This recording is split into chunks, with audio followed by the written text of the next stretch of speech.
Buenas noches, muchas gracias por acompañarnos a esta emisión nueva de Lecturas Nocturnas. En esta ocasión, como lo anunciamos, está con nosotros el maestro Guillermo Marín para hablarnos de el engaño del sistema educativo desde la colonia hasta nuestros días. Estuvimos haciendo pruebas para podernos conectar y está aquí detrás del estudio. Muchísimas gracias a los que ya están conectados, gracias por acompañarnos en esta nueva emisión. Y bueno, para que no se nos haga muy tarde, le doy la bienvenida al maestro Marín, que espero me pueda escuchar con normalidad. Buenas noches. Muy buenas noches, Vivek. Un gusto estar con tu audiencia.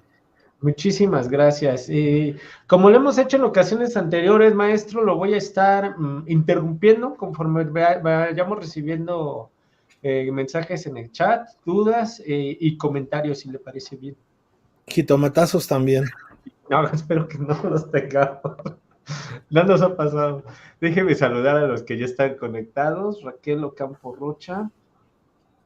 Ya nos estaban esperando, ya ve. Buenas noches.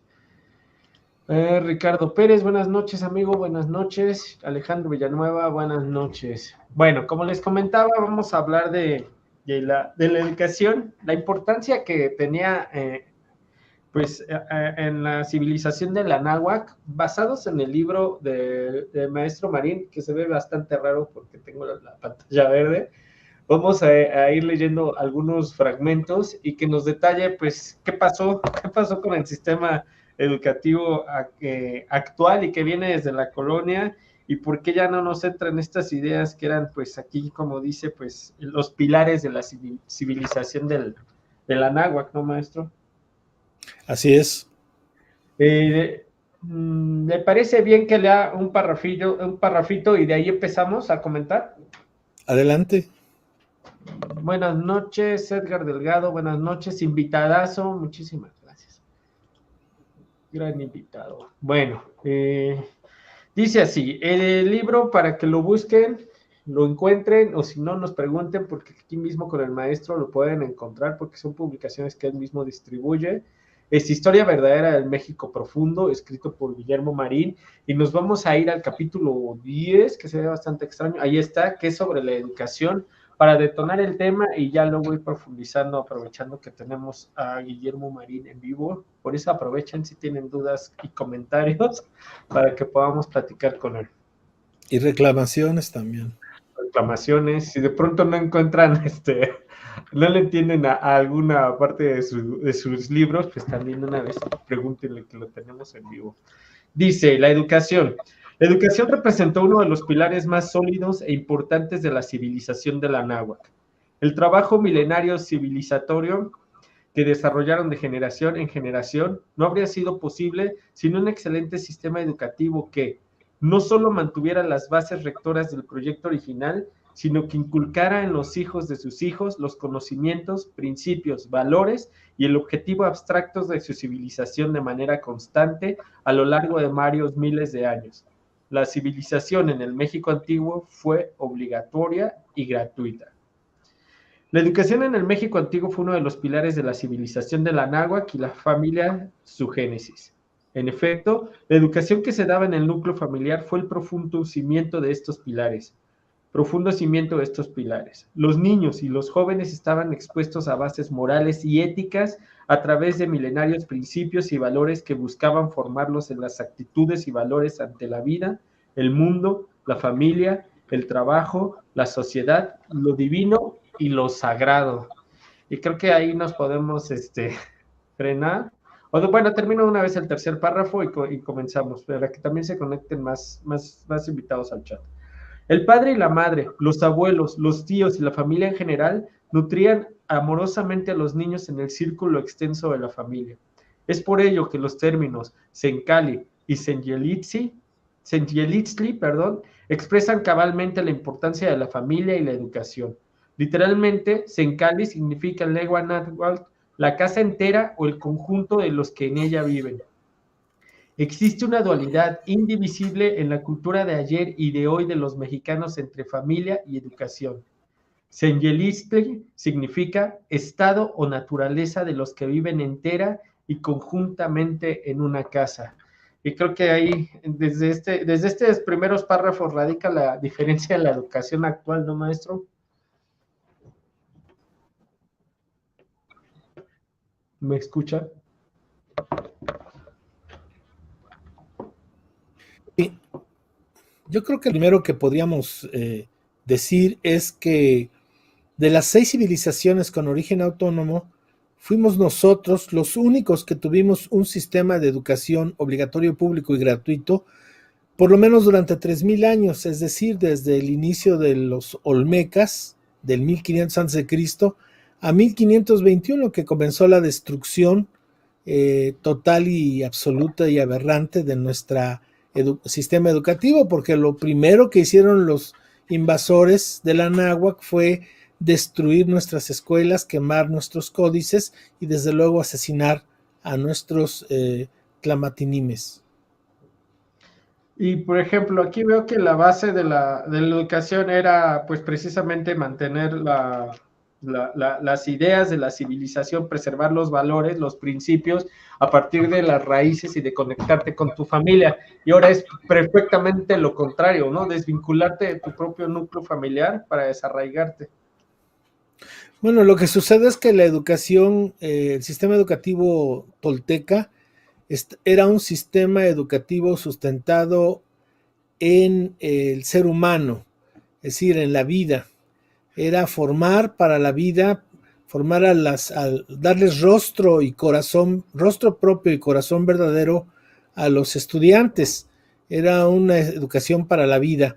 Y la educación moderna que surge en Europa en el siglo XVII, XVIII, es una educación para el trabajo y que va junto con la revolución industrial, que se necesitaron personas con cierto grado de instrucción académica para poder entrar a las fábricas y a los comercios. Entonces, la educación para el trabajo, que es la que actualmente existe en los países occidentalizados, es totalmente diferente a la educación para la vida que nuestros abuelos nos dieron durante muchos siglos. Es lo que le iba a preguntar. En lugar de lo que hacían antes, que era fomentar el desarrollo individual para poder vivir, ahora es pues no el desarrollo, sino el funcionamiento del individuo para la productividad del Estado, de los sistemas económicos, ¿no?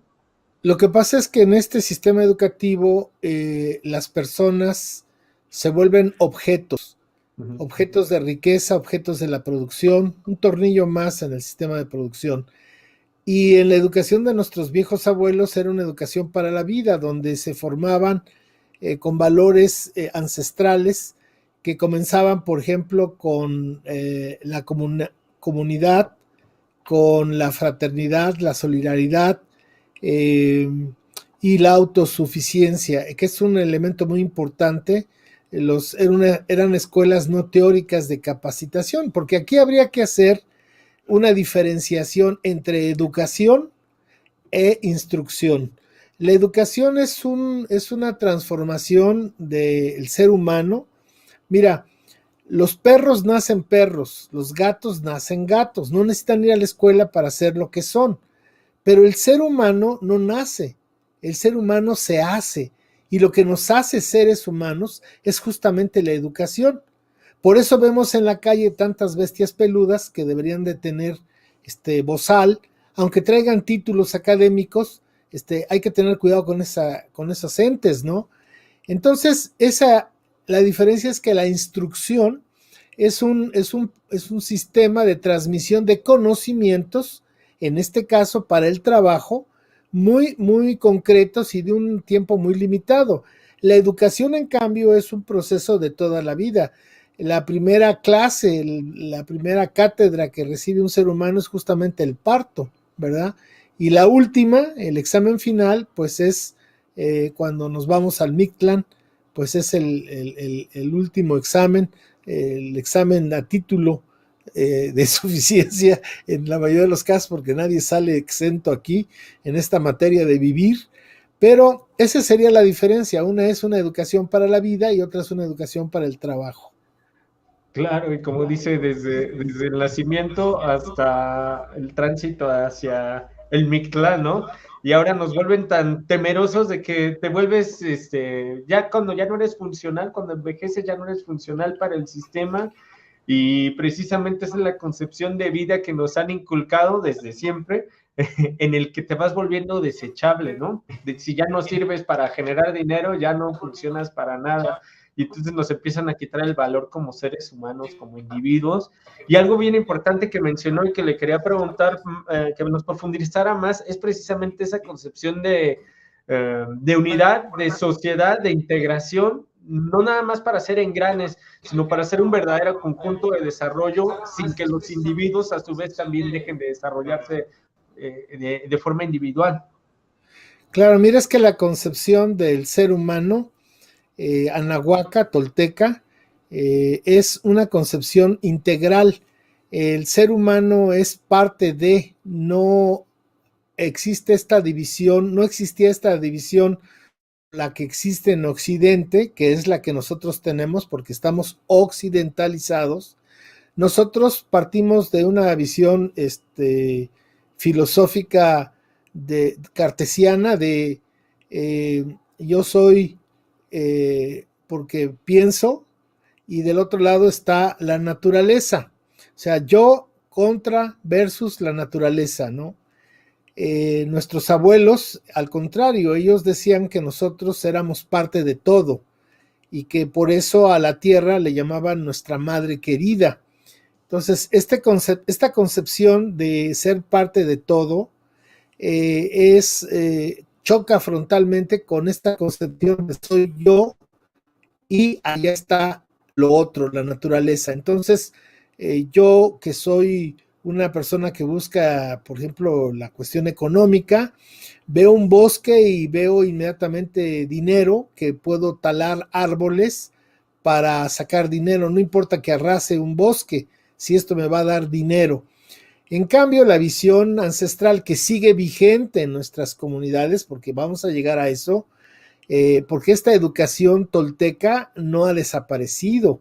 Este es otro de los grandes mitos que quiere hacernos creer el sistema neocolonial, de que ya la civilización de la náhuatl desapareció y que solamente existe México y la modernidad. No, no es cierto. Y si tú vas a una comunidad, no simplemente anahuaca, por no decir indígena incorrectamente, sino una comunidad anahuaca o campesina, que ya perdieron la lengua, etcétera, estas personas ven a Tonantzin, ven a la madre querida como parte de ellos. Entonces, es ilógico que tú, por ejemplo, llegaras a un hospital y dijeran, les vendo mis 4 dedos de la mano izquierda, ¿cuánto me dan? Es imposible que uno piense eso. O le vendo mi pierna izquierda, o le vendo mi riñón. Es exactamente lo mismo. Si tú vas a una comunidad y les dices, oigan, están en la pobreza, les compro las hectáreas de su montaña o voy a hacer una mina y les doy esto, y la gente dice que no, entonces la gente occidentalizada, moderna, American Citizen, dicen, estos indios, pata rajada, no tienen aspiraciones, no quieren aprender a vivir en la modernidad. No, es que son dos concepciones diferentes. Y como dijo Guillermo Bonfil Batalla en su libro México Profundo, una civilización negada, pues desde 1521 hasta nuestros días están chocando como dos masas tectónicas, la modernidad que llegó con Hernán Cortés y la resistencia que está con todos los pueblos de la náhuatl. Quiero decirte, por ejemplo, siempre se habla de los mexicas como el referente de, como dicen los colonizados del México prehispánico, pero podríamos hablar de una referencia, Vivek, de que los pueblos mayas, para ya dejar en paz a los mexicas mexicanos mestizos, hablemos de los mayas, por ejemplo. Los pueblos mayas dejaron de luchar militarmente contra los españoles hasta finales de 1600, casi 1700. Y bueno, ya ves que hay unos ahí levantados ahorita en Chiapas, ¿no? Son gente que sigue luchando y sigue en su cultura y en su filosofía, y entonces ese México profundo y ese México imaginario están luchando. Y dice Bonfil, el México imaginario comenzó en 1521 y no es imaginario porque no exista. Al contrario, siempre ha tenido el poder desde 1521. Es imaginario en tanto nunca toma en cuenta al México profundo. Y es la realidad de este país. México se crea en 1824 por un puñado de criollos que han vencido a los gachupines, y es un país que nace sin pueblo. Fíjate qué interesante, porque los indios, como ellos dicen, nunca han contado en este país. Y en aquella época, en 1824, el 90% de la población era anahuaca. Entonces, nada más era un puñadito de criollos ilustrados, europeizados, que hicieron su país, como en 1800 comenzaron a crearse los países en Europa. Esa para mí sería la realidad de este concepto. Le había puesto mute. Lo peor es que, como dice, esa división y esa lucha está perfectamente vigente y la vemos en la división de poderes. Y aunque digan, tenemos un gobierno en el que está cercano a la gente, parte de la misma lógica de desempoderamiento real de la sociedad, ¿no? Realmente ya estamos perfectamente desvinculados de esas ideas. Así es, mira, lo repite en varias ocasiones. Yo sigo mucho a un señor que se llama Eduardo Buscaglia, un experto en la lucha contra el crimen organizado, que tiene una asociación internacional y que es un asesor, y que aquí en México le han cerrado las puertas, ¿no? Pero él dice algo muy interesante. Dice que una vez lo contrató este señor Monreal para hacer una cuestión de cómo llevar la democracia a las colonias, y este Eduardo Buscaglia le presentó un modelo. Cuando lo vio, Monreal dijo, no, esto no puede ser posible, no se le puede dar tanto poder al pueblo. Entonces, esa es la visión occidentalizada de los que tienen el poder.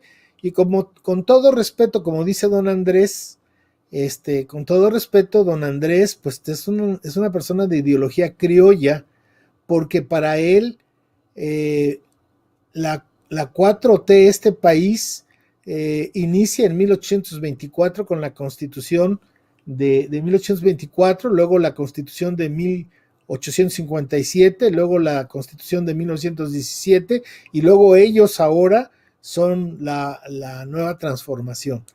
Y entonces, ¿qué va a pasar con los 9,800 años para atrás de la historia, desde que se inventó la agricultura a que los criollos crearon su constitución en 1824? Eso no existe, es la negación de la raíz de la profunda, el profundo cimiento de esta nación. Esto es tanto como si China o India negaran su pasado milenario.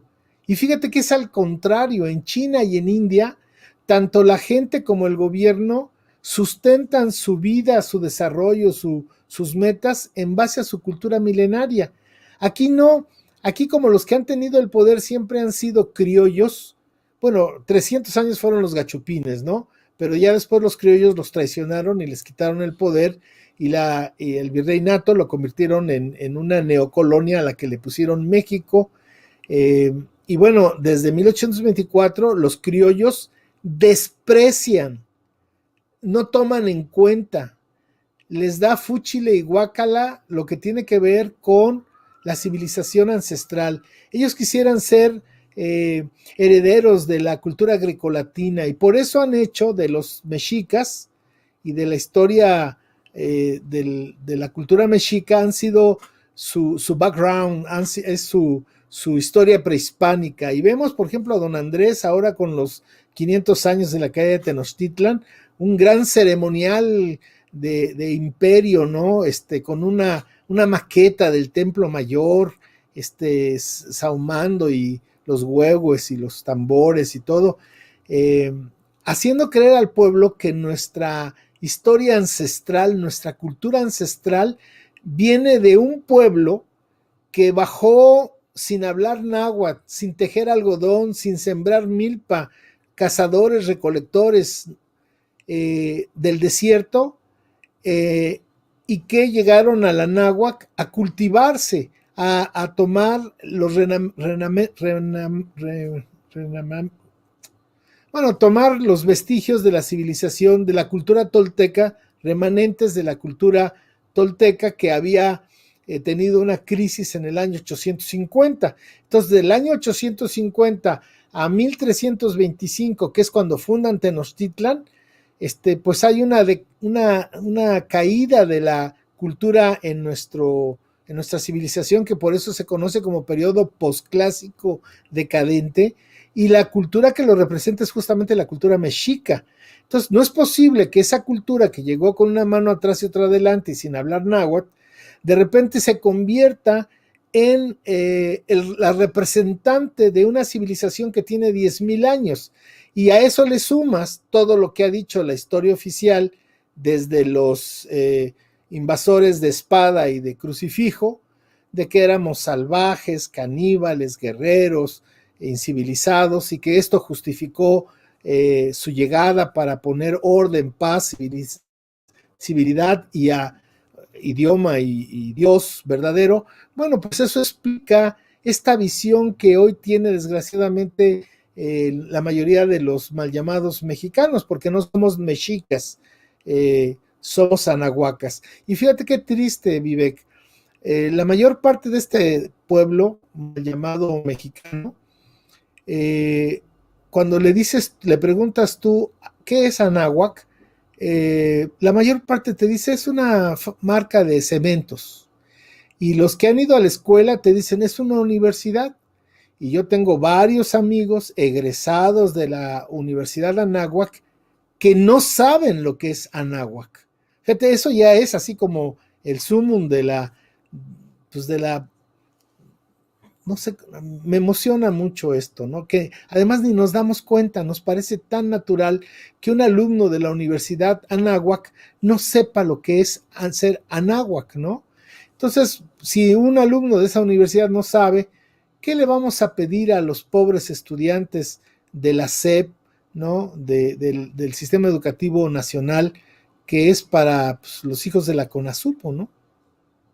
Pues sí, porque precisamente esa es la causa y el motor de la educación. En lugar de formarnos de lo que somos, es alejarnos de lo que nos puede arraigar y comprender de dónde venimos, según sus palabras, ¿no? Para no comprender nada. Para ser concretos, sobre todo para las personas que por primera vez escuchan a estas ideas, quiero decirles que el sistema educativo probablemente, no hay una certeza, pero surgió allá con los olmecas en el 1500 a.C. Comenzaba a los 7 años y terminaba más o menos a los 20 en su primera parte. Era una educación que era obligatoria y se hacía en unos internados. La primera parte, vamos a decir lo que sería primaria, secundaria y prepa, era lo que se llamaba el Telpochcali, la casa de los jóvenes, que era un internado, y para las muchachas era el Ilpochcali, también otro internado. En este sistema no solamente se les enseñaba lo que llamaríamos la academia, ¿no? Las materias académicas, las matemáticas, la lengua, etcétera, sino, y la historia desde luego, sino una cosa muy importante: las escuelas no tenían subsidio, de modo que las escuelas tenían que ser autosuficientes, y entonces los maestros y los alumnos tenían que, además de instruirse académicamente, tenían que sembrar la tierra para sus alimentos, tenían que procesarlos, tenían que realizar toda la construcción y mantenimiento de sus edificios, tenían que producir sus enseres de su vida diaria, desde cuestiones de barro, madera, su ropa. Es decir, que los muchachos y las muchachas iban a la escuela a aprender a ser autosuficientes, a ser seres humanos en una visión integral del ser humano. Entonces, es muy interesante este proceso, tienen cosas. Yo escribí un libro que, por cierto, lo recomiendo, modestia aparte, ¿verdad? Que se llama Pedagogía Tolteca, Filosofía de la Educación en el México Antiguo. ¿Por qué? Porque yo creo que si México, o lo que hoy es México, es la cuna del sistema educativo de la humanidad, pues los docentes que están en este país echando a perder niños, pues por lo menos deberían de leer cómo nuestros antepasados tenían un sistema fundamental, que es para mí es, yo que he estudiado tanto la civilización ancestral, es el cimiento que permite los demás procesos que hablaremos más adelante.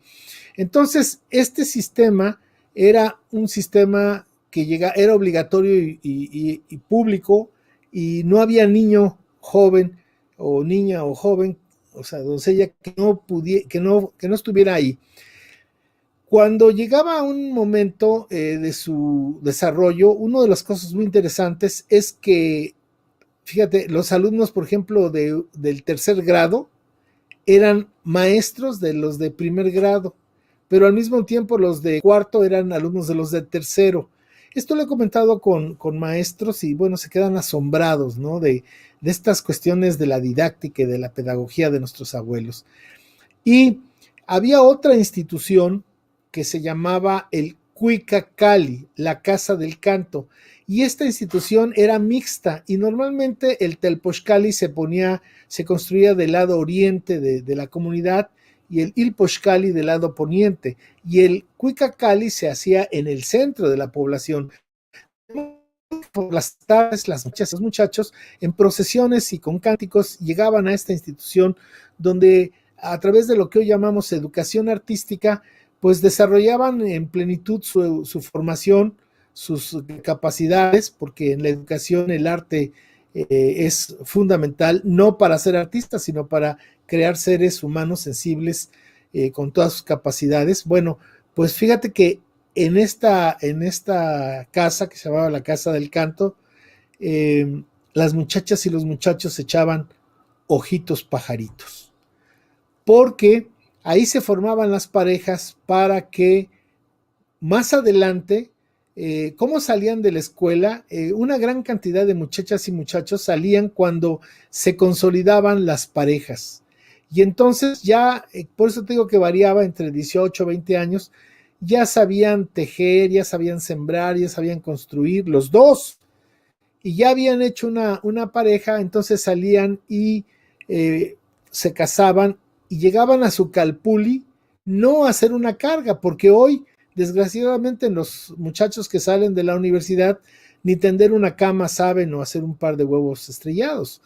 Estos jóvenes ya eran aptos para apoyar al calpuli, formando una familia. Y esta era la gran mayoría. Entonces, pero había ciertas muchachas y ciertos muchachos que querían seguir estudiando, que no se querían casar, y entonces ellos entraban a una tercera institución llamada Calmecac, Cali Casa Mecat Medida, la Casa de la Medida. Y este es un dato interesante, porque si podíamos ver más adelante, el concepto filosófico de la Toltecayot, que es la filosofía de nuestros abuelos, se puede sintetizar diciendo que es el arte de vivir en equilibrio.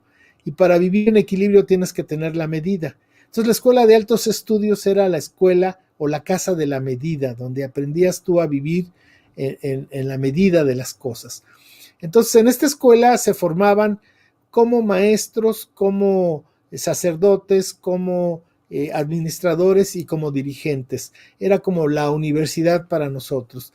Y había otros alumnos que no querían ser eso y querían seguir estudiando. Entonces ellos iban a lo que hoy llamamos zonas arqueológicas, que eran centros de investigación y de estudio muy elevado sobre elementos de la cultura nuestra que tienen que ver con la astronomía, las matemáticas, la energía, el potencial energético del ser humano. Pero bueno, eso es como para hacer un programa solamente de eso, pero es lo que le daba razón de ser a estas magnas construcciones que no fueron nunca ciudades, no fueron fortalezas, no fueron palacios y menos centros ceremoniales. Yo soy egresado de la UNAM y no podría aceptar que me dijeran que Ciudad Universitaria es un centro ceremonial, aunque se realizan ceremonias todos los días, pero es un centro de estudios y de investigación. Entonces, una de las cosas que nos ha querido quitar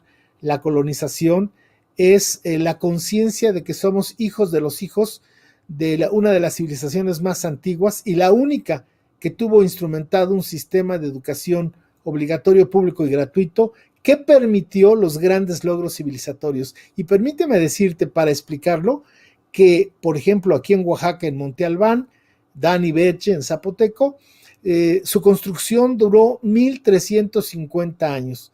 Ese espléndido lugar, la montaña sagrada del Jaguar, 1350 años. Si no hubiera habido un sistema educativo que permitiera transmitir el proyecto de esa magna construcción de generación en generación, no hubiera podido ser realizado. Es decir, arqueológicamente la fase 1 de Monte Albán es exactamente la misma de su abandono. Es decir, lo que los arquitectos planearon en el año 500 a.C., la misma estructura arquitectónica es la misma del año 850 cuando es abandonado. O sea, funcionó 1350 años y tuvo 3 grandes reconstrucciones, pero todas sobre el mismo modelo.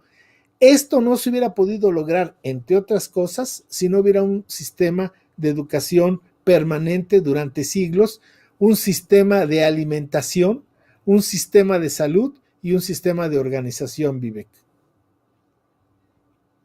Estaba tomando notas para preguntarle sobre el vínculo. Algo que me llamó la atención y me surge la duda es el vínculo entre por supuesto, de educación, pero también mencionó que tenía vínculos desde su civilización con lo sagrado y en la educación con las artes, que es ahorita algo completamente inconcebible porque las artes para la educación son un adorno y lo sagrado está perfectamente desvinculado de la civilización porque ya lo comprendemos de una forma distinta. No sé si nos podría explicar un poco más a detalle eso. Bueno, mira, la única civilización que desvincula el conocimiento de la divinidad, de la sacralidad, la única que lo hace es la civilización occidental, que por cierto es la civilización más nueva del planeta y es la que no tiene un origen autónomo, porque Hegel en su filosofía romántica dice que, pues sí, que los seres humanos comenzaron allá en Asia haciendo algunos balbuceos de civilización, pero que la civilización humana se da en Europa y especialmente en Alemania, y que esta génesis encuentra su punto en la cultura griega. Y sin embargo, los griegos pues no son una cultura originaria, porque el conocimiento de los griegos lo trajeron de Egipto básicamente y de Mesopotamia. Y son los mismos filósofos y los mismos poetas griegos, los presocráticos, los que hablan de esto. Ellos hablan de que su conocimiento, ellos fueron a Egipto a educarse. Entonces, este concepto de separar la ciencia de la sacralidad es únicamente de Occidente, porque si tú te vas a Egipto, a Mesopotamia, a India, a China, al Tahuantinsuyo o al Anáhuac, no puede ser que el conocimiento esté desvinculado de la sacralidad, del potencial sagrado del ser humano. Entonces, aquí el punto está en que en el siglo XVIII, desde mi humilde punto de vista, y estoy dispuesto a recibir los jitomatazos, desde el siglo XVIII se crea la brujería negra, que pomposamente le llaman la ciencia occidental. Y entonces ellos dicen, estos brujos negros, dicen que antes no había ciencia, porque no había método. Por Dios, Aquí nosotros inventamos la cuenta perfecta del tiempo, es decir, el calendario más exacto de la humanidad, que necesita 8,320 años para con un día ajustarse. No hay otro calendario más exacto. O aquí se inventó la primera calculadora del mundo, el Nepohualcínsin, que es una matriz de cálculo, no es un ábaco como el chino. O aquí se inventó el cero matemático 500 años que Egipto. Entonces, o aquí se inventó el maíz. Fíjate, el maíz no es una planta natural, el maíz es un proceso de transformación biogenético de un pasto llamado teocintle al maíz. Y así puedo hablar muchas cosas de nuestros abuelos. Pues claro que tenían ciencia. Pues entonces, ¿cómo no vinieron los marcianos a enseñarnos esas cosas? Pero en el siglo XVIII se va a empezar a usar este conocimiento científico, pero no para la conciencia humana o el desarrollo o plenitud humana, sino para crear la riqueza. Y es aquí el punto interesante. Fíjate que ahí surge este concepto de la ciencia, que la ciencia no es para beneficiar a la humanidad, sino para beneficiar a un puñado de pudientes que tienen todos los recursos para la investigación. Y ya no vamos a hablar de la historia de la ciencia occidental, simplemente hoy en día la punta de la ciencia moderna está en manos de las empresas y de los países con sus NASAs y estas cuestiones militares, porque la ciencia primero en Occidente es un asunto militar. Si nosotros estamos usando un teléfono celular, primeramente fue una arma de guerra. Si nosotros tenemos una computadora, primero fue un arma de guerra. Si tenemos un horno de microondas, primero fue un arma de guerra. Y ya después pasa a la comercialización, pero nunca la ciencia occidental ha visto su objetivo en la plenitud armónica de los seres humanos. Te doy un dato revelador. Por ejemplo, el 1% de la población del planeta es la que usa los aviones. Casi la mayor parte de la gente del planeta nunca se ha subido a un avión, y la contaminación ambiental que hacen los aviones es verdaderamente brutal. Entonces, para que se muevan un puñado de humanos, sufren los efectos por ejemplo, un avión al despegar consume todo el oxígeno de un bosque. O sea, fíjate nada más, y toda la contaminación que produce. Entonces, esto es la ciencia. Por eso cuando dicen, no, que la ciencia está investigando para tales medicinas o tales instrumentos para mejorar la salud, pues sí, chucha, es para los que tienen el dinero para pagar eso, pero los hijos de la CONAZUPO, pues jamás podremos entrar a esos niveles. Acabo de saber aquí en Oaxaca que trajeron una medicina que es de nanotecnología, la importaron de Rusia, y no sé exactamente si una inyección o qué, vale 170,000 pesos, ¿no? De nanotecnología. Dime tú, ¿quién tiene 170,000 pesos para aplicarse una nueva medicina de la punta de la tecnología?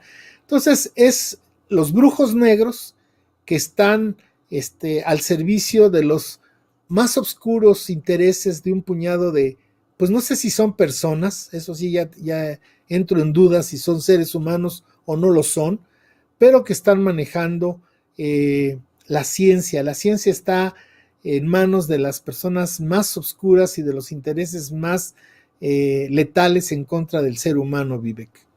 Y eso que dice la ciencia y el método científico y cómo acota nuestro pensamiento, no nada más está secuestrado esto de la tecnología y los desarrollos tecnológicos, y nuestra propia estructura de pensamiento ya está completamente occidentalizada, y es algo que en este programa nos ha costado muchísimo, muchísimo trabajo de pronto cuando llegan con estas ideas, comprender y poder transmitir a su vez a los que se van interesando, porque prácticamente no nos dejan pensar en libertad.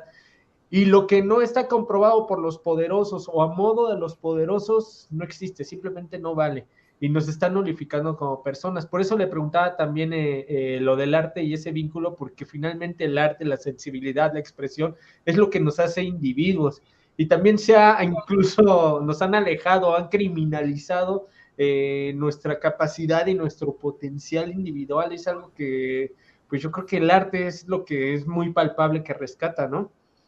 Fíjate que todas las civilizaciones del mundo usaron el arte para... Yo lo explico de esta manera. Yo me imagino en la Capilla Sixtina el dedo de Dios y el dedo de Adán, ¿no? Entonces, ese dedo de Adán quiere tocar al dedo de Dios, su creador, pero jamás lo va a poder hacer. Entonces, el espacio que existe entre el dedo de Dios y el dedo de Adán es el arte, porque el arte es el lenguaje del espíritu. Hace posible, hace tangible lo que es intangible, ¿no? Entonces, tú ves las grandes obras de arte de la humanidad, todas son sacras, todas son sacras. ¿Cuándo comienza a hacer el arte comercial? Bueno, eso comienza en Europa, justamente en el Renacimiento, cuando, fíjate, los grandes maestros, hasta antes del Renacimiento, se decía que había un maestro cuando producía una obra maestra. ¿Y cuál era esa obra maestra? Cuando una virgen o un Jesús en la cruz, etcétera, era tomado por un pueblo como algo real, como algo verídico, ¿no? Yo digo que el mejor pintor de México es aquel que pintó la Virgen de Guadalupe. Ese es justamente el ejemplo de lo que es el arte, ¿no? Cuando un pueblo dice, no dice, siente en su corazón, siente en su energía la vibración de lo divino y lo sagrado.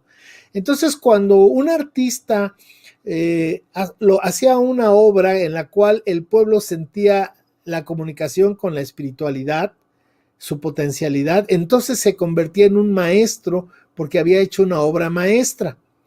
Pero en el Renacimiento esos grandes, entre comillas, maestros, de repente habían unos carajillos que tenían mucho dinero, ¿verdad? Ya no era la iglesia la que le iba a pagar a un Leonardo, a un Da Vinci, que hiciera esto o lo otro, en unos templos, sino pues un carajillo decía, de estos señores ricos del Renacimiento, ¿verdad? A ver, por favor, maestro, pinte a mi esposa, ¿no? Y entonces pues ya pintaba, no pintaba una Madonna, pintaba una señora, a la señora del dueño del dinero, o pínteme a mí, ¿no? Pínteme a mí en vez de pinte a Jehová o cuando tú quieras, ¿no? Entonces, en ese momento es cuando el arte se pierde su sacralidad y se convierte en una mercancía, porque esa obra entonces ya va a estar en la casa de un señor, ¿no? Y es para su deleite y su goce estético personal. Cuando el arte siempre es, además de sacro, es comunitario, es de todos, ¿no? Todos disfrutamos de él y todos nos ayuda a ser mejores personas. No, entonces el arte se convirtió en un objeto y entró a un mercado. Y es entonces ahí donde comienza la perversión del arte occidental, que, como te digo, si por donde quiera que lo veas, la cultura occidental es una cultura de muerte, es una cultura que destruye la vida, no solamente la vida humana, no solamente la vida de otros seres vivos del planeta, sino del mismo planeta. Esta cultura es terrible y nos está acabando, Vivek. Sí, está enfocada a empoderar y mantener a algunos pocos a costa de muchos, es lo que yo creo. Voy a leer muchos comentarios que se están rezagando y si gusta nos vamos deteniendo en los que usted considere. Me voy a ir a las que son específicamente preguntas, porque también hay comentarios. Dice Rodolfo Oviedo, ¿qué opinas sobre el emprendimiento, maestro? ¿Cómo podemos ayudarnos a nosotros mismos a entender o dejar de creer en el sistema de títulos y carreras profesionales? Bueno, yo creo a mí me da pánico esa palabra de emprendedor. Yo creo que es una visión muy materialista de la vida y muy individualista. Yo pienso que las personas debemos de preocuparnos por el bien común en vez de nuestro interés personal y nuestra riqueza personal. Entonces yo creo que la educación debe estar sustentada, como así lo hicieron los abuelos, debe estar sustentada en la, el bien común, el bienestar de todos, porque cuando todos tenemos bienestar, todos estamos bien. Entonces yo creo que esta idea de que la felicidad está sustentada en el mundo material, pues es la base del capitalismo. Pero fíjate qué interesante. Estados Unidos tiene el 5% de la población del planeta más o menos y consume el 50% de drogas. ¿Qué quiere decir esto? Que Estados Unidos, su población se está suicidando, porque hoy, y especialmente con las drogas modernas, las drogas químicas, pues quien entra por ese camino ya no sale, se va directo al panteón. Entonces es un país, el símbolo de la modernidad, donde la gente, a pesar de ser muy rica, a pesar de tener un sistema de consumo impresionante, la gente está vacía. La gente busca lo que no encuentra en la materia, en el comprar, en el tener, pues lo busca en las drogas. Y eso es entonces un reflejo de que este mundo de ser feliz a través del tener, pues es una trampa mortal. Ahorita me llamó la atención esa búsqueda de pues siempre es obsoleta, porque van a vivir en frustración de la materialidad, porque nunca van a estar satisfechos, no dejan de consumir, están acotados a consumir y siempre les va a faltar algo. Y como son seres tan carentes de su espiritualidad, de su desarrollo creativo, su arte, de su propia potencialidad, pues creo que sí, como dijo el ejemplo de Estados Unidos, es muy claro para eso. Y hay algo que dijo hace rato bien importante y le iba a consultar, es sobre la diferencia entre el saber y el sentir. Nos han quitado la importancia del poder sentir, de la intuición sobre el saber y sobre el conocer y el comprobar y lo que nos validan como el pensamiento. Y quisiera que nos hablara un poquito más de eso, del sentir, porque en verdad estamos muy, muy, muy desvinculados. Creemos que el sentir nada más son las emociones, pero es algo que lleva a la intuición y que finalmente nos conecta con sabiduría muchísimo más compleja. Fíjate que hoy los estudios más avanzados en ese campo hablan de diversas inteligencias, no como siempre se había pensado en el pienso luego existo, y si tú no piensas pues eres un animal, porque fíjate, paradójicamente hay animales y plantas, más bien hay insectos y plantas que no tienen cerebro, pero tienen conocimiento. Fíjate qué interesante. Hay plantas que tienen eh, conocimiento, que adquieren conocimiento. Hay ya pruebas científicas así súper probadas. No quiero entrar en eso porque es muy largo, pero las plantas tienen memoria, tienen conocimiento, saben lo que es bueno y lo que es malo para ellas, se acercan o se alejan de estas cuestiones que afectan su existencia y no tienen cerebro. Y Hellstrom, que es un especialista o fue un especialista en insectos, tiene una frase demoledora. Refiriéndose a los insectos, dice, donde no hay inteligencia, no hay estupidez. Nunca veremos a un insecto estúpido, nunca veremos una planta estúpida. Entonces, la cultura occidental sustenta su superioridad en que ellos son los que piensan, que además es la raza blanca europea la que piensa, y todos los que no son blancos de ojos azules, de 1,80 para arriba, pues son animales y no piensan. Y bueno, esto es parte de un proceso colonización que después se convirtió en capitalismo y después se ha convertido en neoliberalismo y ahora en globalización. Yo creo que la inteligencia está dada en la capacidad de ser feliz, la capacidad de vivir amorosamente. Una persona inteligente para mí es una persona que tiene los conocimientos que tenga, pero que le permitan vivir en armonía. Por ahí hay una obra de teatro muy, muy conocida que se llama Rosa de dos aromas, ¿no? Que trata ese asunto, ¿no? Hay personas que pueden tener un gran título académico y ser muy infelices. Y hay personas que a lo mejor terminaron tercero de primaria y en su vida son felices. Yo creo que el conocimiento, como los recursos materiales, son útiles solamente e únicamente para ser feliz, para buscar la plenitud, la armonía y vivir en plenitud. Yo creo que para eso sirve la inteligencia, no para hacerse rico o para explotar. Como dice Mafalda, que las grandes capitales están amasados con sangre de pobre, ¿no?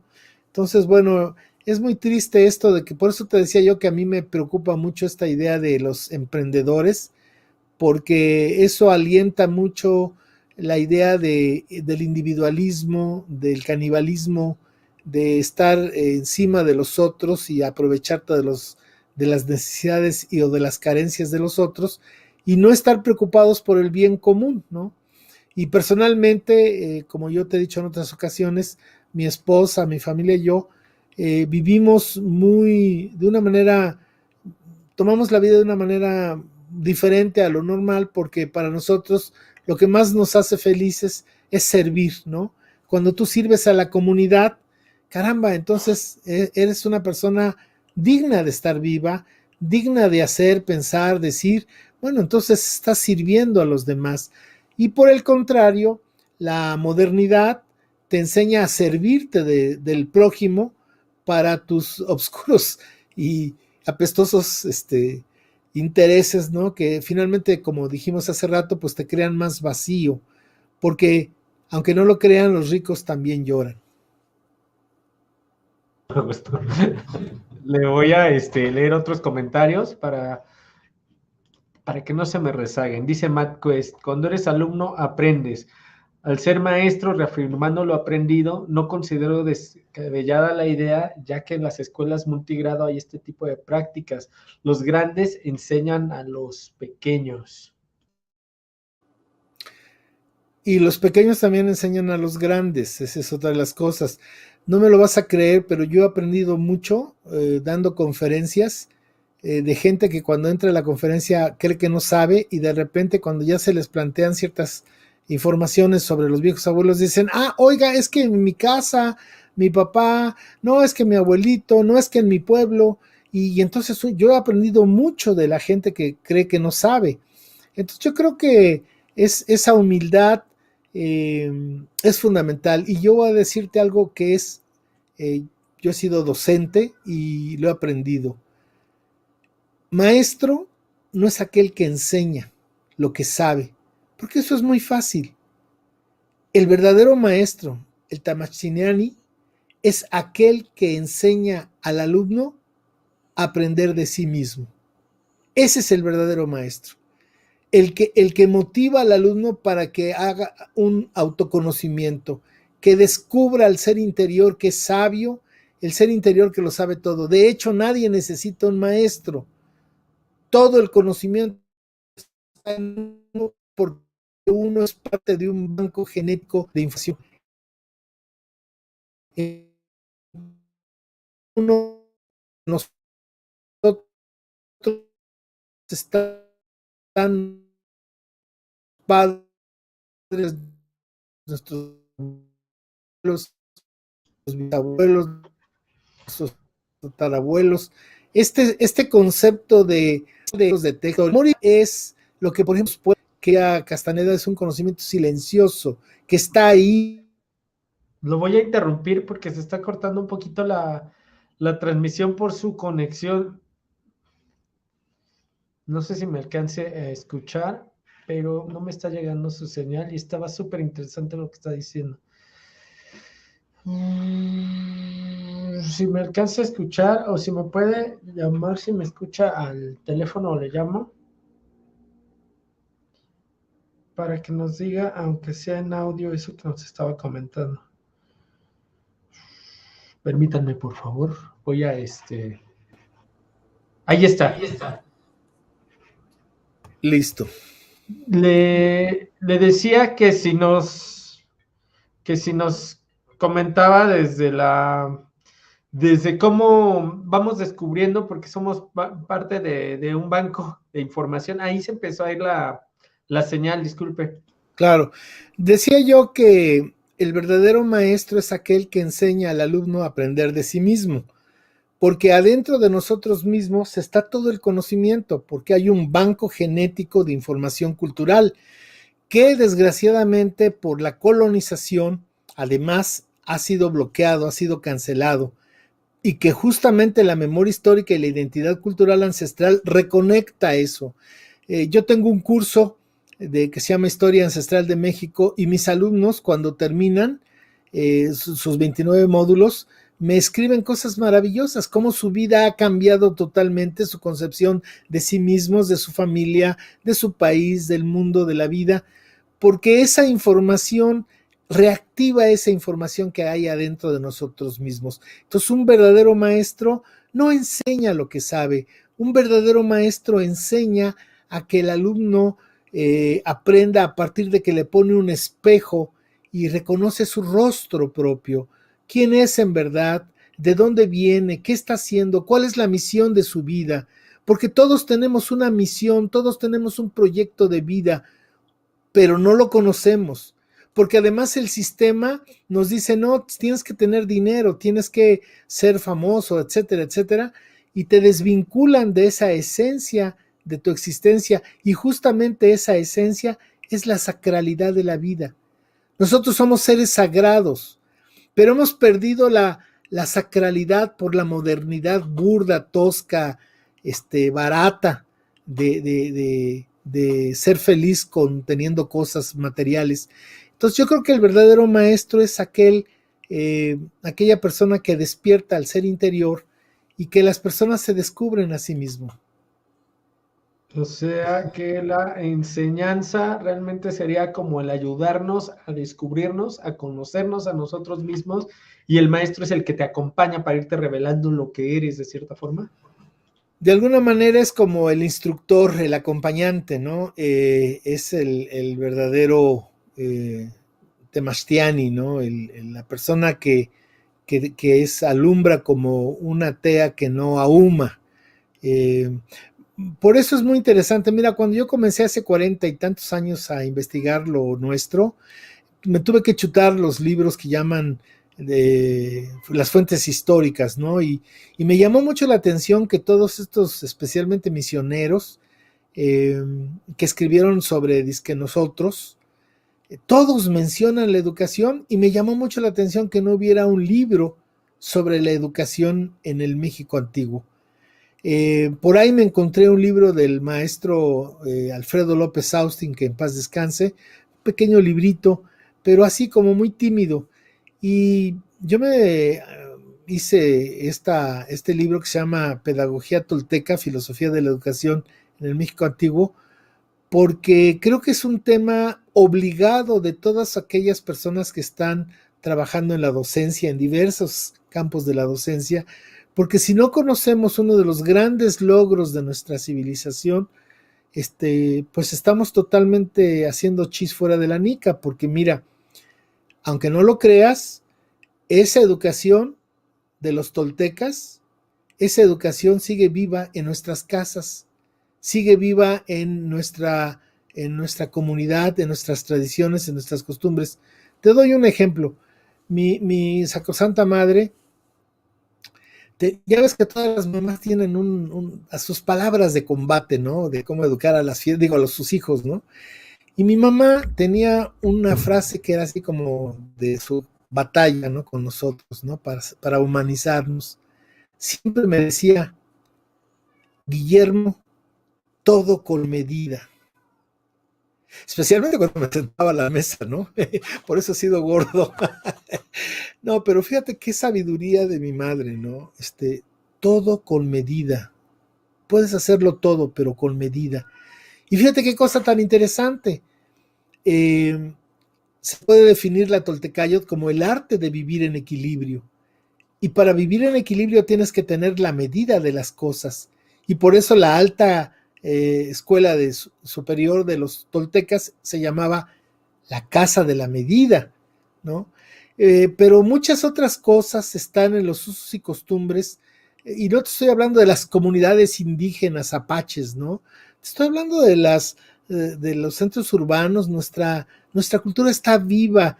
Si el gran error del Estado mexicano neocolonial de ideología criolla, de puros extranjeros e hijos de extranjeros avecindados en este país, es que además de excluir a los como ellos dicen, originals, es tratar de hacernos creer que nuestra civilización ya no existe, que acabó el 13 de agosto de 1521, cayó así como en una obra de teatro wagneriana con el Templo Mayor, y se acabaron los aztecas, y ya comenzó una luna de miel de café con leche, en la unión, como ellos dicen, el encuentro de dos mundos, y que ya se formó una nueva cultura, y que hoy ya el pasado quedó ahí atrás, y que ahora ya somos mexicas, mexicanos, mestizos, porque es algo muy importante, y ahí está la educación. Fíjate, el sistema educativo en México, yo te podría hablar de dos cosas fundamentales, y eso tendría el título de nuestro programa. Dos elementos fundamentales que van a crear este sistema educativo que comenzó en 1921. Primero que nada, es un sistema educativo para el trabajo. Es decir, nunca se pensó ir a ese pueblo de morenitos, por no decir otro epíteto, para enseñarlos la guía y enseñarlos los libros de la cultura universal y etcétera. No se pensó para eso. Ya al 1921, ya Estados Unidos ya había hecho su proyecto de nuestro país con los tratados de Bucareli. México se entregó a Estados Unidos, y ya se venía planeando el milagro mexicano que más adelante se va a dar, y para ese milagro mexicano económico se necesitaban obreros, y empleados. Lo que sucedió en Europa en la Revolución Industrial, aquí comenzó en 1921, ¿no? Vamos a hacer escuelas para que estos nahualitos pues aprendan a trabajar y ser útiles en la fábrica, en el mostrador, que sepan contar, que sepan leer. Pues hasta ahí, ¿no? Hasta ahí. Entonces vamos a hacerlos empleaditos más iguales de la CONASUPO, y hasta ahí. Y la otra gran realidad del sistema educativo, que es lo que hace el fraude completo, es que, fíjate, qué interesante, cuando llegan los españoles en 1519, hasta 1821, a nosotros, a los anahuacas, nos llaman indios, porque ellos creyeron que habían llegado a la India, y pues se quedó, porque pues no éramos nada, no somos nada, no merecemos ni siquiera un nombre propio. Tú eres indio y se acabó, ¿no? Y bueno, así fuimos indios 300 años. Y ya cuando los criollos, después de 11 años de guerra contra los gachupines, hacen las paces y van a crear su flamante país en 1824, bueno, pues ya dejamos de ser indios, porque pues Hidalgo prometió la libertad a los pueblos indígenas y bla, bla, bla. Bueno, pues entonces ahora les vamos a llamar indígenas. Fíjate qué interesante. Cuando llegaron los españoles, no les preguntaron, oye, ¿cómo te llamas? sino tú eres indio porque yo llegué a la India. Fíjate nomás el desprecio de al otro, ¿no? Es decir, yo llego y conozco a alguien y ni siquiera le pregunto el nombre. Tú te pareces a mi primo Juancho y de aquí en adelante vas a ser Juancho. No me interesa tu nombre, tú vas a ser Juancho para mí. Bueno, así nos pasó 300 años. Y en esos 300 años, los españoles no se metieron tanto en la destrucción de nuestra civilización, porque con todo respeto, diría don Andrés, son bastante brutos. Ellos venían a hacer la América, ellos venían a expoliar a los pueblos y los recursos naturales. A ellos les interesaba hacer el villille y regresarse a España como señores, porque llegaban con una mano atrás y otra adelante. Entonces esta gente, fíjate, pues nos dejó en paz, nos explotó, sí, como indios, y para 1824 que se va a crear este país de los criollos, un dato muy revelador, es que de los casi 6 millones de habitantes que vivían en lo que en ese momento era México, 5 millones eran anahuacas, monolingües, analfabetos, que seguían viviendo en su cultura tradicional, explotados, vejados, sí, pero en su cultura tradicional. Y los gachupines les decían, mira, mientras vengas el domingo a la iglesia, me cumplas ahí todo y me trabajes muy bien en la hacienda o en la mina, yo te dejo, me hago de la vista gorda. Hay muchos reclamos de los curas en contra de los hacendados y los mineros, que eran muy flexibles con las idolatrías de sus explotados. Pero bueno, durante 300 años fuimos indios que mantuvieron esa indianidad ancestral, ¿no? Luego había, de esos casi 6 millones, había 250,000 africanos traídos, secuestrados de África, 120,000 gachupines, fíjate qué poquitos gachupines, otra vez volvemos a ese 1%, españoles de España, y los demás eran lo que llamaban las castas, ¿no? Criollos, mestizos, saltapatrás y todas esas cosas. Bueno, durante el primer siglo de este país llamado indebidamente México, de 1824 a 1921, como se la pasaron en guerras los criollos, entre ellos y con 3 o 4 invasiones que recibimos, entonces no hubo tiempo para dedicarse a instruir a esa masa morfa de indígenas, ¿no? Porque eran carne de cañón para las levas o eran voto cautivo para sus pleitos políticos. Pero ya cuando termina la revolución, es decir, cuando Estados Unidos decidió poner fin a que Porfirio Díaz les diera todas las puertas abiertas a los capitales ingleses, alemanes, franceses y españoles, y que se metieran a su traspatio indebidamente, entonces Estados Unidos financió y echó a andar la Revolución Mexicana. Eso, aunque les duela a muchos nacionalistas, pero esa es la neta del planeta. Y tú nada más piensa una cosa: las armas de los soldados federales eran Mauser alemán y eran entrenados por soldados prusianos. Y los revolucionarios traían su Winchester 30-30 hecho en Estados Unidos. Entonces, ahí está la neta del planeta. Ya no te hagas bolas. Bueno, ya que se terminó la revolución, ya que se iba verdaderamente a echar a andar este país como el traspatio de Estados Unidos, se necesitó acabar la indiada. Se necesitó hacer lo que no se logró hacer en 4 siglos. ¿Y cómo se iba a hacer eso? ¿Cómo se iba a acabar la civilización del Anáhuac, que seguía presente y vigente? Ve las fotos de 1920, 30, ve todavía el pueblo está con calzón de manta, con guarache, con sombrero, la gente sigue viviendo el Anáhuac intensamente, no solamente en su ropa, en su comida, en sus tradiciones, en su lengua, ¿no? Bueno, pues eso lo va a acabar la Secretaría de Educación Pública.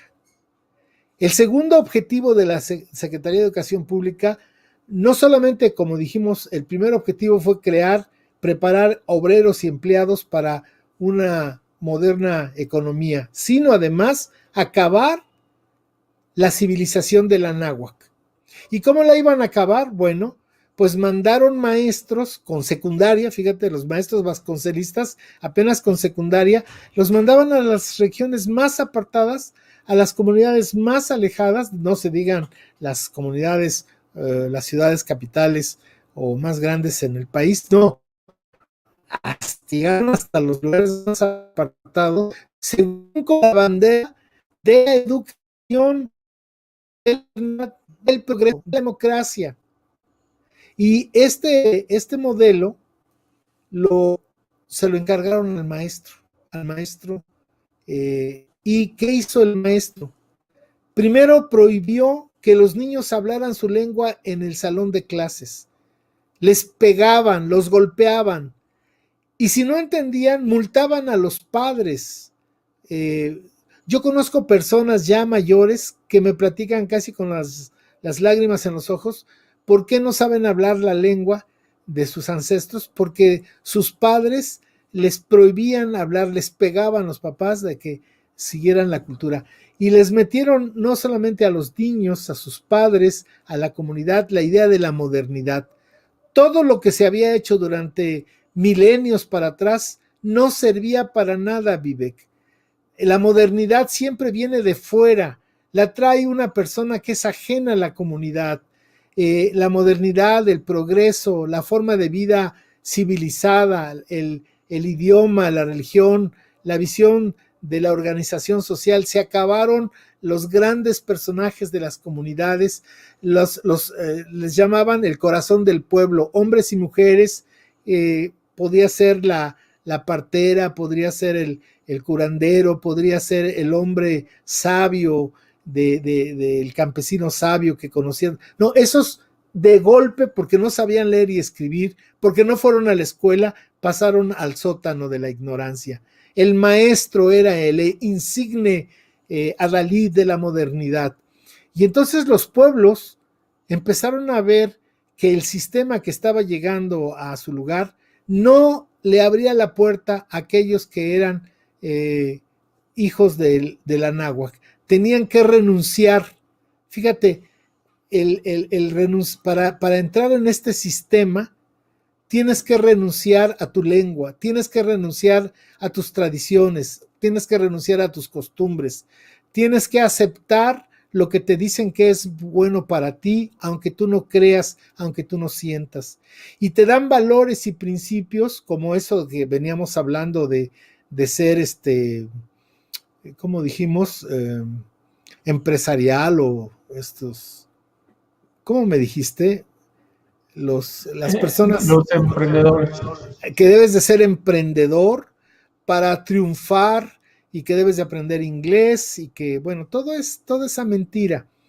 Fíjate qué cosa tan interesante. Lo que no hicieron los españoles durante 300 años y los criollos en el primer siglo, de 1824 a 1921, la Secretaría de Educación lo logró en 100 años, erradicando las lenguas, erradicando las culturas, haciendo un país mono. Fíjate lo que es un país mono, monolingüe, monocultural, de una identidad cultural única. Entonces, ya para dejar de ser indio patarrajada, indígena, que estás en el sótano, que no hagas lo que hagas, no vas a salir de la pobreza, un pequeño brinco hacia arriba en este sistema opresor es ser mestizo. Y hay gente que se siente orgullosa. Él dice, yo no soy indio, yo soy mestizo. Yo tengo español y soy moreno porque me quemo, pero si yo me quedo en mi casa 3 meses, me pongo blanco. Me ha pasado cuando me enfermé. Yo he escuchado eso de la gente, o su famoso abuelito español. Es decir, fíjate qué trampa del sistema. Si tú quieres tener una oportunidad en un mundo un sistema donde te han hecho una exclusión social, porque para los indígenas están excluidos de la educación, de la salud, de las oportunidades de trabajo y de la justicia. Si tú quieres saltarte esas exclusiones, tienes que renunciar a tu identidad ancestral. Debes de dejar de ser anahuaca, indio, indígena, y debes de pasar a ser mestizo. Un mestizo con una sola lengua, con una sola identidad, con un solo arquetipo que te lo va a marcar Televisa y te lo va a marcar la SEP, y entonces ya eres una persona moderna, eres una persona que tienes posibilidades aparentes, porque entonces yo quiero terminar este discurso diciéndote que la educación en México, esta educación que es para el trabajo que ofrece la SEP, es un fraude, porque piensa el esfuerzo que hacen los padres de familia cuando llevan a los niños al kinder, al jardín de niños, la primaria, esos 6 años tan largos de llevar a los niños con la mochila, la torta, todo. 3 años de secundaria que tienes que pagar el uniforme de deportes y que esto, que el otro. 3 años de prepa o de bachillerato o de ¿cómo se llama? Vocacional. Y luego 4 o 5 años de una licenciatura. Y al final logras, después de un gran esfuerzo que tu familia y tú hiciste por llegar a ser licenciado, resulta que no hay trabajo. Resulta que no hay trabajo. Me decía un amigo que había mandado a sus 3 hijos a la UTLA y que no tenían trabajo. Y decía, caramba, les quieren pagar ni una cuarta parte de lo que yo pagaba de mensualidad en la UTLA para ellos. Entonces, es un fracaso porque no hay trabajo para la gente que tiene un título.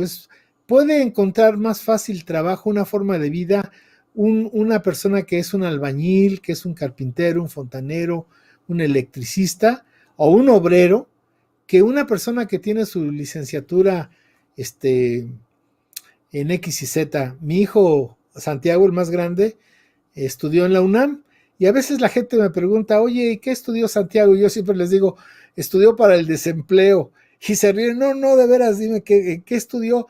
Pues estudió literatura latinoamericana, ¿no? ¿Qué? ¿Para qué estudió? Para el desempleo. Entonces, es un fracaso la educación porque ni siquiera, fíjate, salen los licenciados AIGA, los licenciados que no saben leer ni escribir, los licenciados que no saben sumar ni restar, y de esos tenemos muchos, y además son los que encumbran los puestos en la política, además, ¿no? Y creo que es un fraude la educación desde mi humilde punto de vista. Y conste, déjame presumir, yo tengo maestría, tengo doctorado y tengo licenciatura, y te puedo decir que es un fraude la educación como lo plantean, como un recurso para salir de la pobreza, para poder ser una persona feliz. No es cierto. Las personas que tienen, esos taxistas con título, son las personas más tristes que yo he conocido, más insatisfechas, más amargadas, ¿no? Pero digo taxista, pero hay de muchas cosas, ¿no? Perdón porque me haya extendido. No se disculpe, al contrario, nos deja pensando muchísimas cosas. Le voy a leer comentarios y igual me detiene. Ya casi son las 11. Regálenos unos minutos más porque está bien interesante. Ya hasta me perdí. Déjeme. Esto me llamó mucho la atención también de Rodolfo Oviedo Carmona. Dice, ojalá puedan hablar sobre el potencial eléctrico del ser humano, por favor. ¿Usted sabe algo de eso? Bueno, lo que pasa es que el ser humano es una carga energética. De hecho, el concepto de materia no existe, Vivek, perdón. El concepto de materia es un concepto abstracto como el del tiempo. El tiempo no existe. El tiempo lo hemos creado nosotros. Lo que existe es el movimiento. Y el movimiento lo fraccionas y haces el tiempo. Bueno, pero no existe el tiempo como tal, que lo puedas tocar, sentir, no. Igual la materia no existe como tal, como que decimos esto es sólido. Por ejemplo, aquí tengo mi escritorio de madera y te puedo decir, ¿esto es materia? Bueno, pues sí, pero ¿de qué está hecho esta madera? Bueno, pues está hecho de, de moléculas. ¿Y de qué están hechas las moléculas? Bueno, pues están hechas de átomos. ¿Y de qué están hechos los átomos? Bueno, de cargas energéticas, protones, neutrones, etcétera. Entonces, ¿qué es esto? Pues es un conglomerado de energía. Y por eso dice Einstein que si este escritorio lo proyectáramos a 300,000 kilómetros sobre segundo, se convertiría en luz, porque volvería a la esencia. Entonces, todo lo que nos rodea, comenzando con nosotros mismos, somos una carga de energía. Ahora, el planeta, la Tierra, es un ejemplo claro de lo que trato yo de decir. La Tierra tiene una masa energética que decimos es el planeta, es la Tierra, pero también el planeta tiene un campo energético que sale de los polos y que lo cubre. Es un campo energético que es el cuerpo energético de la Tierra. Justamente por ese campo magnético, los rayos solares no nos chamuscan como si estuviéramos en un horno de microondas. Bueno, es parte del cuerpo de ese campo. Bueno, el ser humano es exactamente lo mismo. Todos somos un árbol. Se está cortando. Lo mismo. Tenemos masa energética que le llamamos materia y tenemos un campo energético. ¿Ahí me escuchan? Esperamos, ¿verdad? No, ya se Ya. reconectó. Los toltecas, su máximo logro de conocimiento fue llegar a tener la plenitud absoluta de su campo, de su campo material, y entonces a ese campo le llamaron el tonal. Entonces los toltecas llegaban a ser, para que tengas una idea, simbólicamente, su cuerpo lo llegaban a manejar como lo que hoy puede tener un gimnasta olímpico de su cuerpo, ¿no? Ese dominio, esa fuerza, esa proporción de su cuerpo de un gimnasta olímpico que tiene su cuerpo al 100%, su cuerpo físico lo tiene al 100%. Pero además los toltecas descubrieron que tenían un cuerpo energético que salía de aquí de la mollera y estaba en torno a un poco más allá de nuestros brazos y entraba en el ano. Es como nuestro polo, ese es nuestro campo magnético. Y ellos llegaban a tener conciencia de ese campo energético, pero además de la conciencia, manejaban esa energía exactamente como manejaban su cuerpo físico. Y a ese campo magnético le llamaron Nahuali o el Nahual. Entonces, los toltecas eran aquellos que lograban equilibrar, otra vez vamos al equilibrio, su campo de energía material, por llamarlo de alguna manera, y su campo de energía, vamos a decir, energética, ¿no? Entonces, cuando lograban tener ese equilibrio del tonal y el nahual, ellos llegaban a la plenitud que buscaba la toltequidad. Entonces, por supuesto, el ser humano, además de ser energía, tiene algo maravilloso, que tal vez eso es lo que nos hace la gran diferencia. Somos productores de energía. Fíjate nada más qué cosa tan maravillosa. Somos productores de energía. ¿Y cuál es esa energía? La conciencia espiritual. Es una energía. Entonces, un ser humano que tiene conciencia espiritual es un ser humano que genera, además de esas dos cargas energéticas, una tercera carga que es el sumum es nuestro fruto florecido, ¿no? Y bueno, mejor me quedo ahí.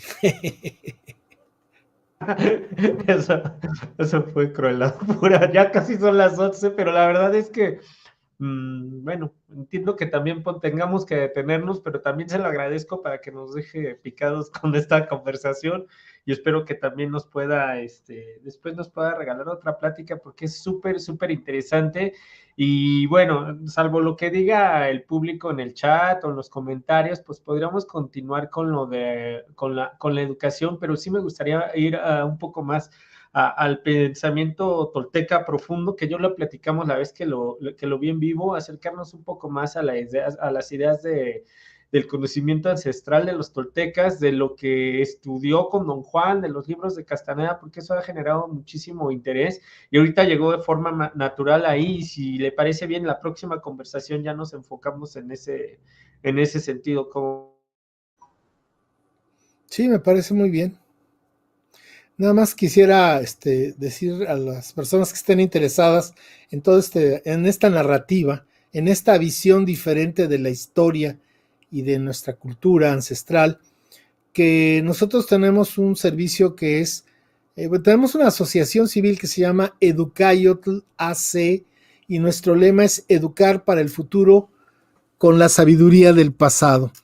Ojalá cuando hagas esto, lo produzcas, le pongas ahí con letritas Educayot AC, educar para el futuro con la sabiduría del pasado. Y nosotros tenemos varios proyectos. Uno de ellos es un portal en internet que se llama www.toltecayot.org. También si lo pudieras poner ahí con letritas, exactamente, toltecayot.org. Este es un portal que tiene más de 20 años y tiene más de 30.600.000 visitas. Lo visita mucha gente de todas partes del mundo. Está especializado en la Toltecayo, de la sabiduría de los viejos abuelos, en los pueblos anahuacas actuales y en la Tonanzi, nuestra madre querida, y en los niños. Creo que es una responsabilidad muy grande los niños. Son como las grandes, la tierra, los niños, nuestra cultura. En eso trabajamos parte de la mañana de darle, nutrir todos los días hay nueva información en esa página. Ahí también están nuestros escritos, nuestros ensayos, mucha información. También tenemos otro proyecto que se llama YouTube, se llama Toltecápsulas, donde tenemos más de 400 videos, porque hay gente que no le gusta leer y le gusta más aprender con videos. No, tenemos más de 400 videos que están a su servicio gratuitamente. Tenemos un servicio que damos gratuitamente a aquellas personas que quieran recibir todos los días de lunes a viernes, normalmente por la mañana, un audio no más de 2 minutos sobre se llama Las enseñanzas del cuervo, sabiduría para la impecabilidad, que es la sabiduría de Eo, un video corto, normalmente también esperamos que sea de 2 minutos, todos los días gratuitamente, y eso lo pueden pedir por favor por WhatsApp. Nada más pónganos en su lista de difusión, no necesitan dar su nombre ni nada, su teléfono nada más, al 951 158 0555. Repito, 951 158 0555. Y con mucho gusto los metemos en nuestra lista de víctimas y todos los días estamos ahí exactamente mandándoles información. Y tenemos un curso por internet que se llama Historia Ancestral de México con 29 módulos que mandamos por correo electrónico. Cada módulo contiene un texto de 2 cuartillas, un audio de 10 minutos, varios videos y parte del libro de Historia Verdadera del México Profundo de 29 temas que creemos son fundamentales para entender un proceso de desarrollo humano. Nosotros no somos historiadores ni lo pretendemos ser. Nosotros con este curso los resultados son interesantísimos porque la gente activa su banco genético. Les damos información que no se las va a dar la SEP, que no se las va a dar Televisa, no se las va a dar la iglesia. Es otra información, diría aquel otros datos para entender lo que hoy somos y que saquen cada quien sus conclusiones. El curso sí tiene un pequeño costo, pero es más simbólico que nada. Y bueno, pues el gusto de estar siempre contigo, Vivek, muy profesional. Agradecemos mucho la oportunidad de difundir todas estas ideas un poquito extrañas. Yo sé que mucha gente pues se saca de onda, ¿no? De que les rompan el huevo de su cascarón, ¿verdad? Porque la colonización es muy triste, es muy absoluta. Pensamos, aunque no lo crean, pensamos exactamente igual que Hernán Cortés. No ha cambiado nuestro pensamiento. Guillermo Marín les confiesa que es eurocéntrico, racista y clasista. No puedo ser de otra manera porque así fui educado durante por lo menos 25 años. Me educaron en mi casa, en mi colonia de Coyoacán, me educaron en la UNAM, me educaron en la SEP. Entonces eso es lo que somos, así nos han hecho. Y yo creo que lo importante no es lo que nos han hecho, sino lo que podemos hacer nosotros de nosotros mismos con conciencia. Por eso te agradezco mucho la oportunidad, Vivek. Muchísimas gracias a usted. Le voy a poner mute a su teléfono y me voy a poner borroso. En verdad, muchísimas gracias por esta oportunidad, por el tiempo que nos regala. Le voy a leer los últimos comentarios porque también tengo que leerlos porque ya se desvelaron con nosotros. Dice José Alberto Talín Pesa, muy buenos argumentos del maestro Marín. Yo conozco un claro ejemplo de la colonización mental. Mis padres son zapotecos del Istmo de Tehuantepec. Ellos hablan zapoteco. Yo después de colonizado y educado en la universidad no conozco la legendaria lengua de ellos. Solo sé unas palabras, pero no logro hilar ninguna idea. Hace otra pregunta Rodolfo Oviedo. En la asociación me pueden decir mi origen genérico. No recuerdo qué término tiene. Espero puedan... origen genético, perdón. Espero puedan apoyarme. No, no hacemos eso.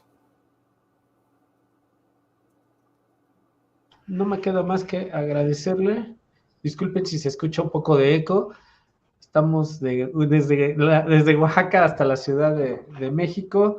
Muchísimas gracias otra vez, maestro Marín, y espero nos podamos ver en algunas semanas y continuar con un tema que ya se los comunicaremos pronto.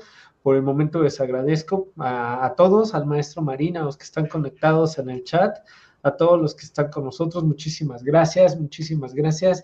Vean todas las cápsulas que hemos realizado, las conversaciones que hemos tenido con el maestro Guillermo Marín y los esperamos pronto. Por favor, compartan, dejen su like y no sé si quiera decir las últimas palabras de este programa, maestro, porque me da pena yo despedirlo. Mejor usted. No, pues ya dije muchas palabras indecorosas, pero pues muchas gracias por su paciencia y su atención y disculpen si alguien se sintió pues ofendido por esta otra visión, pero eso nos enriquece y uno de los grandes logros de nuestra civilización es la unidad en la diversidad. Podemos ser diferentes, pero debemos de estar unidos, debemos de entender al otro, escucharlo, y eso nos enriquece, ¿no? Nadie tiene la verdad en la mano, y menos yo. Gracias, buenas noches. Ahí estamos. Muchísimas gracias y nos vemos a la próxima. Les dejo la cancioncita de salida. Bye.